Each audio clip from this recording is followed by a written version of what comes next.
하나님께서 저와 여러분에게 주시는 말씀은 누가복음 15장 29절 30절 말씀으로 여러 해 섬겼지만 이러한 제목으로 하나님의 말씀을 선포하겠습니다. 이 말씀이 선포될 때 성령님의 역사하심으로 저와 여러분 모두에게 하나님의 크신 은혜가 함께 하시기를 바랍니다.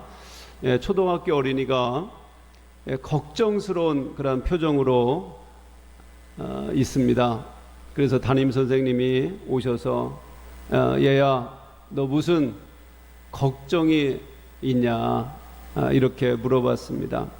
그랬더니 이 아이가 선생님 제 꿈 때문에 그렇습니다. 꿈에 무슨 문제가 있냐 이렇게 또 물어봤어요. 그랬더니 제 꿈은요 재벌 2세가 되는 겁니다. 뭐가 되는 거라고요? 재벌 2세가 되는 겁니다. 여러분 재벌 2세가 뭡니까?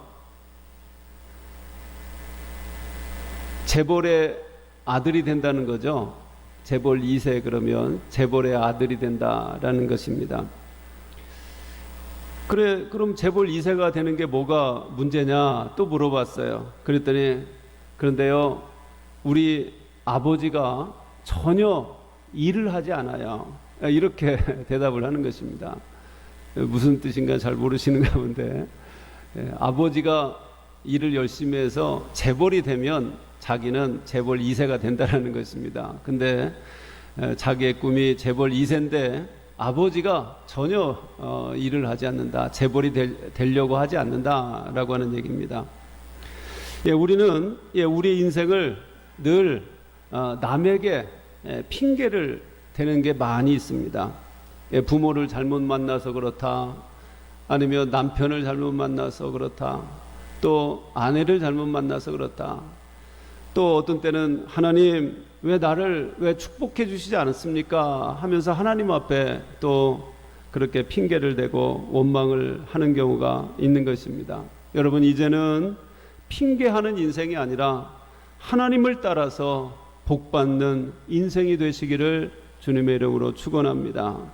여러분의 인생을 이렇게 소망 가운데 살아가려고 하면 더 열심히 하나님을 사랑하시기를 바랍니다.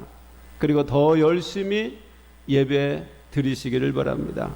그리고 더 열심히 충성할 때에 하나님께서 여러분의 인생에 놀라운 은혜와 복을 주실 줄로 믿으시기를 바랍니다. 자, 오늘 그 탕자 시리즈 7번째 시간입니다.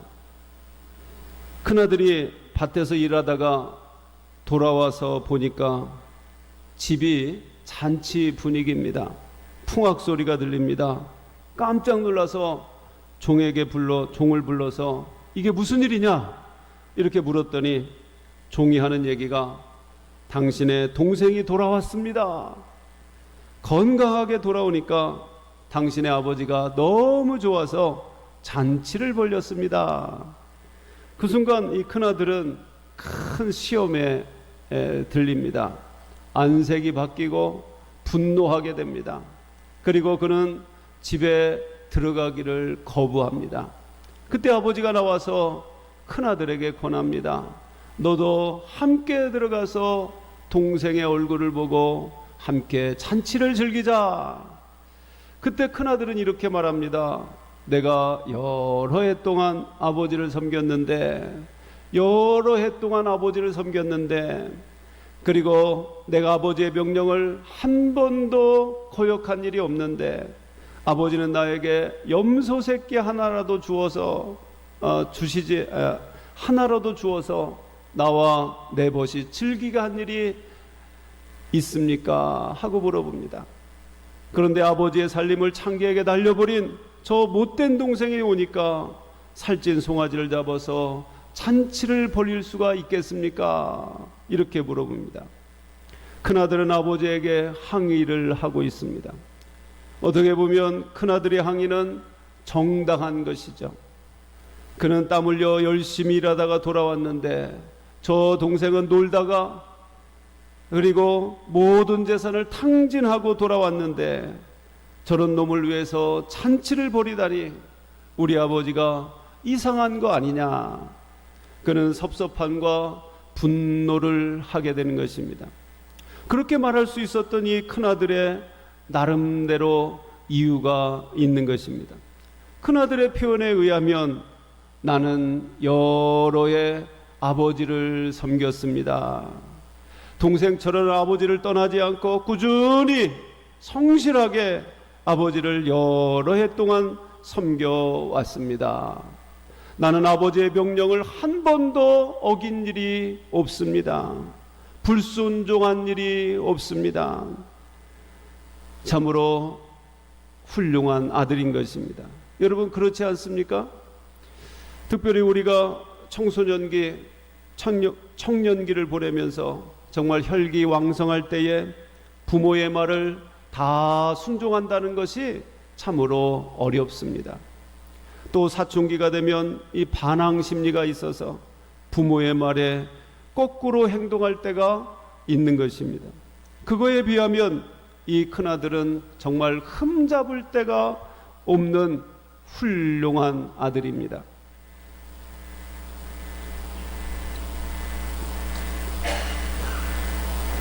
이 많은 부모님들의 그 소망, 그것이 바로 이걸 겁니다. 이렇게 훌륭한 아들 하나 있었으면 좋겠다. 이렇게 말 잘 듣고 아버지를 섬기는 아들이 있다면 뭐가 부러울까? 그렇지 않습니까? 여러분, 오늘 이 큰아들과 둘째 아들, 이 두 아들의 이야기는 사실 유대 사회에서 공공연하게 퍼져 있는 그러한 일반적인 그러한 이야기인 것입니다. 그런데 유대인들이 알고 있었던 그 이야기는 조금 다르죠. 이렇습니다. 큰아들은 정말 의롭고 성실했어요. 아버지를 잘 섬겼습니다. 그래서 그는 복을 많이 받고 아버지의 재산을 다 상속을 받고 잔치를 벌이면서 행복하게 기쁘게 살았다. 그런 이야기입니다. 그리고 둘째 아들은 망나니 같은 그런 자식이었습니다.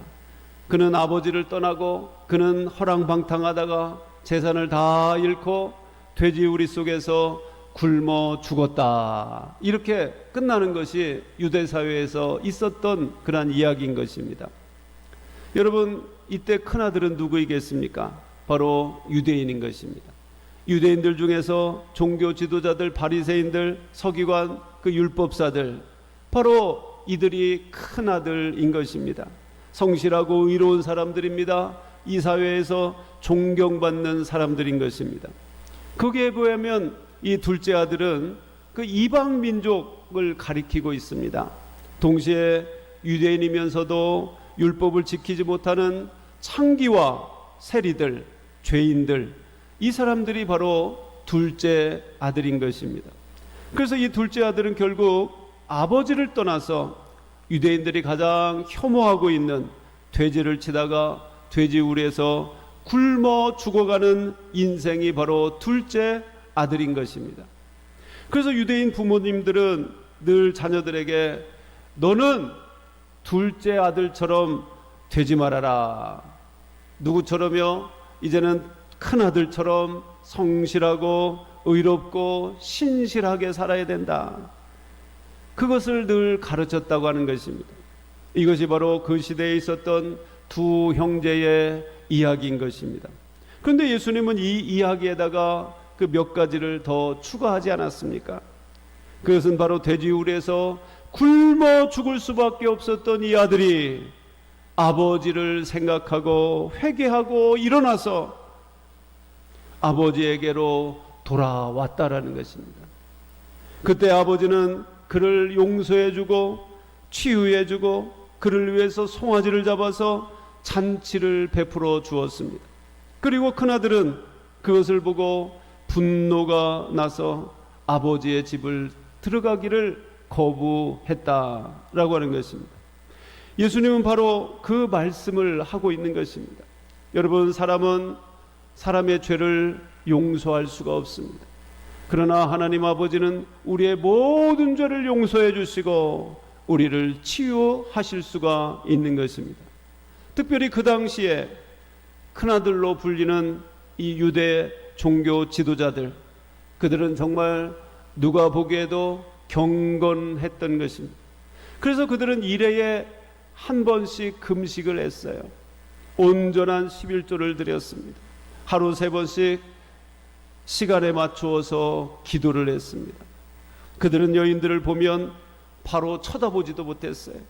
여인들을 봄으로써 음욕을 품을까 봐 눈을 감고 이렇게 눈을 감고 지나가다가 나무에 탕 부딪혀갖고 그렇게 상처를 입는 경우가 허다했다라고 하는 것입니다.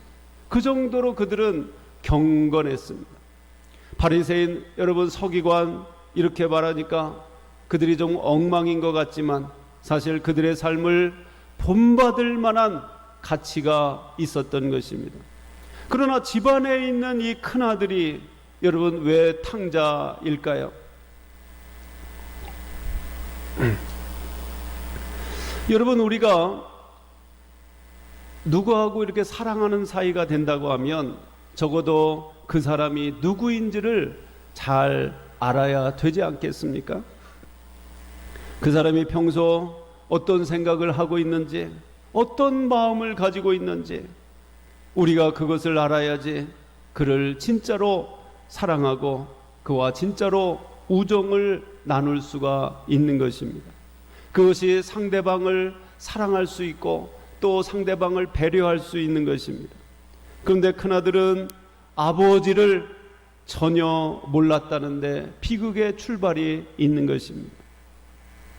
오늘 아버지가 집에 들어가기를 권할 때에 큰아들은 뭐라고 얘기를 합니까? 오늘 본문 29절의 말씀을 보니까 아버지께 대답하여 가로되 내가 여러 해 아버지를 섬겨 명을 어김이 없거늘 내게는 염소 새끼라도 주어 나와 내 벗으로 즐기게 하신 일이 없나니. 자, 오늘 이 큰아들은 자신의 속내를 드러내기 시작을 합니다. 강한 사람은요 자기 속을 드러내지가 않습니다. 좀 여러 가지 이제 불편을 해도 괜찮습니다. 이렇게 얘기해요. 참을만 합니다. 뭐 신경 쓰지 마세요. 이렇게 말합니다. 그러나 속에는 부글부글 끓면서도 전혀 안 그런 척 이렇게 참아가고 있는 것입니다. 어찌 보면 지금까지 이 큰아들도 그랬을지도 모릅니다. 그러나 그는 이제 자기의 속을 드러내게 됩니다. 마음속에 그 눌려있던 그 불만이 표출되기 시작을 합니다. 그래서 29절에 그 말씀을 해석을 해보면 이렇습니다. 아버지, 나도 동생처럼 놀고 싶습니다. 나도 노는 거 좋아합니다. 나도 창기들과 어울려 술 먹기를 좋아합니다. 아버지가 좋아서 아버지하고 같이 있었던 게 아닙니다. 아버지가 사랑스러워서 내가 아버지를 섬긴 것이 아닙니다. 장남이니까 체면 때문에 내 역할과 지위 때문에 내가 참고 참으면서 여기 있었던 것입니다. 나에게는 지금까지 아무것도 해준 게 없지 않습니까? 그는 지금까지 자신을 억누르면서 살아왔던 것입니다. 바꾸어 말하면 그는 진짜 아버지를 사랑해서 아버지가 좋아서 집에 머물면서 아버지를 섬긴 것이 아니라 그의 의무 때문에 한 것입니다. 어찌 보면 그는 아버지를 섬긴 것이 아니라 자기 자신을 섬긴 것입니다. 아버지를 사랑한 것이 아니라 자기 의를 사랑했습니다. 여러분, 이렇게 진짜 아들이라고 하면 아버지를 존경하고 사랑하기 때문에 아버지를 섬기는 것입니다. 이게 바로 진짜 아들인 것입니다. 그러나 종은 품삯을 받으니까 그것만큼 받은 만큼 일하는 것이죠. 무슨 일이든지 사랑해서 하면 여러분 기쁘지만 의무감으로 하면 억지로 하는 것입니다. 어떤 가정에 그 아내가 세상을 떠났습니다. 갑자기 아이들을 혼자 돌볼 수가 없어서 가정부를 구했습니다. 그 가정부는 월급을 받고 열심히 일합니다. 새벽에 나와서 식사를 준비하고 설거지하고 또 집안 청소를 하고 무척 힘든 것입니다. 지금은 돈 때문에 일하지만 나중에 돈을 벌면 그 일을 그만둬야지 이렇게 생각을 했습니다. 근데 아버지하고 이 가정부가 이제 사랑을 하게 됐습니다. 그리고 그들은 결혼을 하게 됐습니다. 그때부터 이 여인은 이제 가정부로서가 아니라 이제는 엄마로서 그리고 아내로서 일하게 되는 것입니다. 예전처럼 월급이 없어요. 그러나 이전보다 더 즐거운 것입니다. 일하는 게 더 즐거운 것입니다. 행복한 일인 것입니다. 일찍 일어나도 여러분 피곤치 않습니다. 왜냐하면 내 가정을 위해서 일하는 것이고 내 자녀를 위해서, 내 남편을 위해서 그렇게 사랑하기 때문에, 가족을 위해서 청소를 하기 때문에 힘들게 느껴지지 않는 것입니다. 바로 그 차이인 것입니다. 의무적으로 하느냐 아니면 정말로 하나님을 사랑해서 그 일을 감당하고 있느냐. 여러분, 우리가 매 주일 예배드리는 것이 정말 하나님을 사랑해서 그러는 것입니까? 아니면 내 직분 때문에 억지로 이 일을 감당하고 있느냐라는 것입니다. 어떤 분들은 천국 가고 싶어서 지옥이 너무 무섭다고 가기 싫어도 뭐 오후 예배도 오고 수 예배도 나오시는 분들이 있습니다. 자, 여러분, 큰아들은 이런 의무감에 의해서 아버지를 섬겨온 것입니다. 여러분, 하나님이 보실 때에 이 큰아들이겠습니까? 아니면 비록 죄를 지었지만 다시 돌아와서 감사함으로 살아가고 있는 이 둘째 아들이겠습니까? TV에 세상에 이런 일이, 그런 그 프로그램이 있죠. 50살에 아내가 죽고 4년 후에 재혼을 해서 4년 후에 재혼을 했는데 2달 만에 또 교통사고가 나서 그 아내가 이제 누워있는, 일어나지 못하는 그런 아내가 그런 그 사연이 있습니다. 그래서 한 19년 동안 이제 그 아내를 돌보고 있는 그런 그 아저씨의 그 이야기인 것입니다. 이 아저씨는 정말 하루도 빠짐없이 그 아내가 있는 그 요양병원에 가서 있다가 오는 것입니다. 낮에는 일하다가 이제 밤에 이제 가서 한 2시간 동안 그 아내하고 함께 있다가 오는 것이죠. 근데 그 사람이 사실은 2달밖에 살지 않았죠. 그럼에도 불구하고 19년 동안 계속해서 그 일을 하고 있는 것입니다. 그리고 또한 그 일이 너무 좋다라는 거예요. 아내에게 가서 2시간 동안 이렇게 함께 하고 있는 그 시간이 너무 즐겁고 행복하다라는 거예요. 그래서 참 세상에 이런 일이 19년 동안 한 번도 빠지지 않고 그렇게 가서 정말 즐겁게 행복하게 있다 온다라는 것입니다. 여러분, 정말 억지가 아니라 행복하게 그 일을 감당하고 있는 것입니다. 여러분, 하나님이 우리가 하는 것을 보면 왜 모르시겠습니까? 그 마음을 통찰하고 계시는 그 하나님이 지금 우리의 마음이 어떤 마음인가를 왜 모르시겠습니까? 억지로 예배를 드리는가? 억지로 봉사하고 있는가? 빨리 끝나고 예배 끝나고 끝나기를 기다리고 있는가? 여러분, 큰아들은 집을 떠나지 않았지만 그는 의무적으로 체면 때문에 일을 하고 있는 것입니다.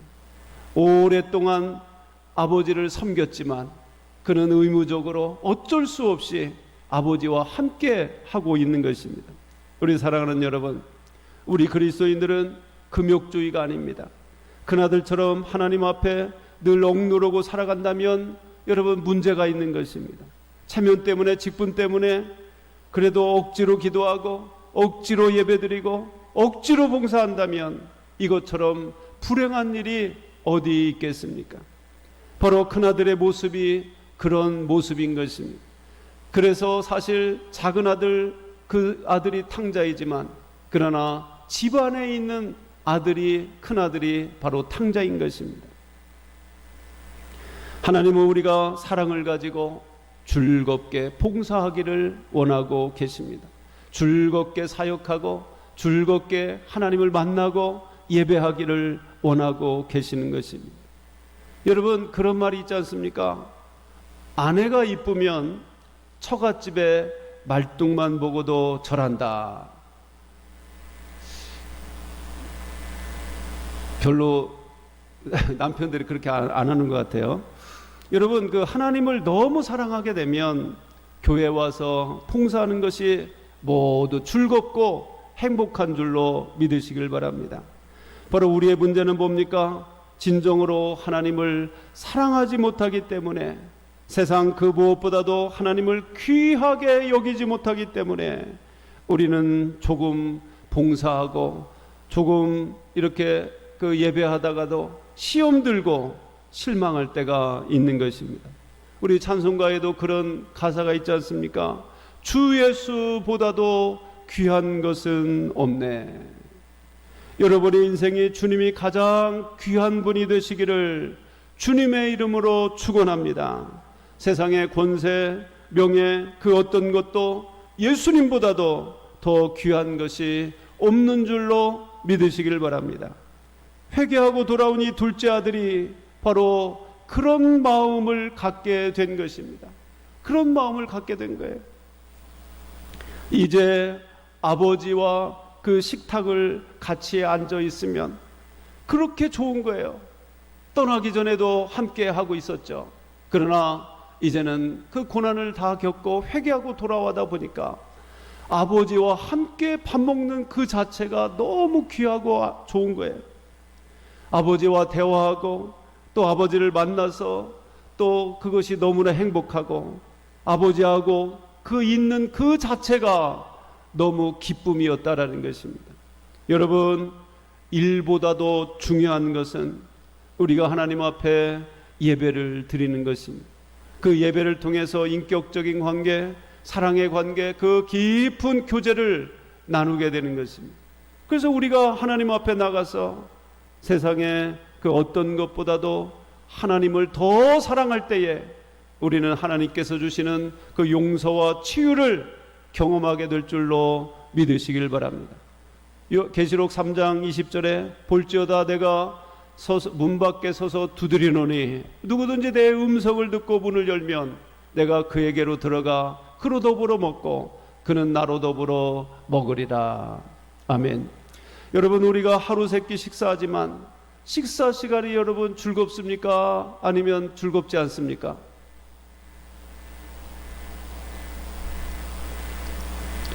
여러분, 건강한 사람은요, 뭐 이거 물을 필요가 없어요. 없어서 못 먹죠. 예, 먹는 게 즐겁습니다. 그러나 여러분, 좀 아프고 좀 이렇게 하면 몸이 안 좋으면 먹는 게 싫습니다. 밥맛이 안 땡깁니다. 우리 집사님, 권사님 중에서도 젊었을 때는 밥맛이 좋았다라는 거예요. 그래서 등치도 이렇게 좋으셨어요. 근데 지금은 밥맛이 없다고 말씀하시는 분들이 있는 것입니다. 그것은 건강이 나빠진 거죠. 나이가 들어도 어떤 분들은 맛있다고, 건강한 사람들은 밥 먹는 시간이 좋다고 합니다. 여러분, 오늘 우리는 하나님 앞에 이 말씀의 식탁에 초대받은 줄로 믿으시길 바랍니다. 지금 하나님과 말씀의 식탁에서 함께 교제를 하고 있는 것입니다. 이 시간이 식탁에서 가족이 교제하듯이 여러분 즐겁고 기쁜 일이 되시기를 주님의 이름으로 축원합니다. 이 시간이 너무 감사하고 주님 만나는 그 기쁨과 감격이 있어야 하는 것입니다. 그리고 이 시간에 예배를 드리고 힘을 얻어서 기도하고 사랑하고 또 나가서 봉사하고 전도할 수가 있게 되는 것입니다. 바로 오늘 이 둘째 아들의 심령이 바로 그런 것입니다. 내가 주님 앞에 손들고 나옵니다. 주님의 사랑과 은혜 가운데 이 자리에 섰습니다. 감사합니다. 기쁩니다. 그 회복의 은혜가 있는 것입니다. 그러나 큰아들은 이 식탁의 교제에 즐거움이 없는 것입니다. 내가 여러 해 동안 섬겨왔습니다. 여러분, 그런 말 하지 마시기 바랍니다. 여러 해 동안 억누르고 할 수 없이 그렇게 했습니다. 이렇게 말하지 마시기 바랍니다. 아버지와의 그 관계가 없었던 것입니다. 그래서 이제부터는 우리의 기도 제목은 먼저 하나님을 구하시기를 바랍니다. 내가 하나님을 더 알기를 원합니다. 하나님만을 사랑하는 성도가 되기를 원합니다. 정말 하나님과 함께하는 이 기쁨, 이 은혜 가운데 내가 살기를 원합니다. 그래서 여러분, 예배가 기다려지시길 바랍니다. 언제 예배를 또 드릴까? 또 함께 드릴까? 그 예배의 기쁨을 누리고 또 기도의 그 사귐이 있으시기를 주님의 이름으로 축원합니다.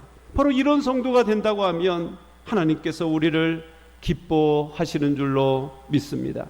우리 사랑하는 성도 여러분, 우리가 이제부터는 하나님을 찾는 열심이 있으시길 바랍니다.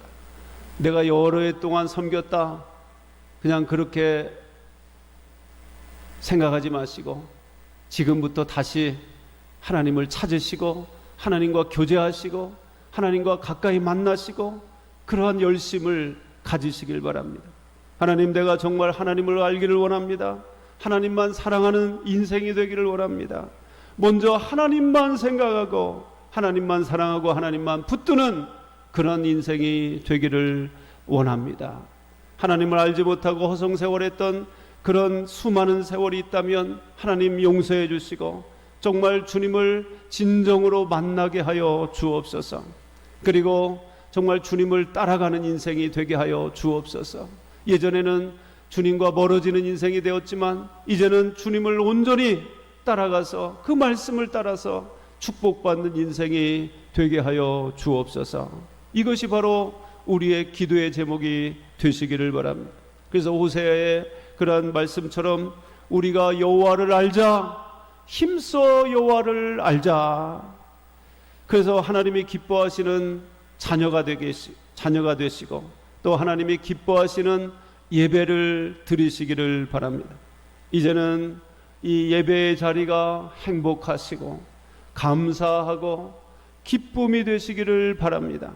오늘 이 축복 가운데 살아가는 저와 여러분의 신앙생활이 되시기를 주님의 이름으로 축원합니다.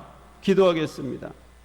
하나님 아버지, 우리가 여러 해 섬겼지만 의무적으로 왔다 갔다 하는 그러한 신앙이 되지 않았나 생각해 봅니다. 그렇다면 우리는 집안에 있는, 교회 안에 있는 첫째 아들과 탕자와 같은 존재였습니다. 하나님과 교제가 없고 하나님을 진정으로 사랑하지 못하고 신앙생활했습니다. 하나님 용서하여 주시옵소서. 우리가 하나님을 알지 못하고 하나님을 사랑하지 못하고 지금까지 그렇게 신앙생활했다면 이 시간 비록 죄인이었지만 이제 회개하고 돌아와서 아버지와 함께하고 있는 것이 너무나 기쁘고 감사한 그 둘째 아들처럼 우리가 주님을 더욱더 사랑하게 하여 주옵소서. 주님을 만나는 일에 더욱더 열심히 있게 하여 주옵소서. 그래서 우리의 삶의 신앙생활에 기쁨이 있게 하시고 감사가 있게 하시고 하나님, 그래서 주님을 온전히 따라가서 복받는 인생이 되게 하여 주시옵소서. 감사드리며 사랑 많으신 예수님의 이름으로 기도하옵나이다. 아멘.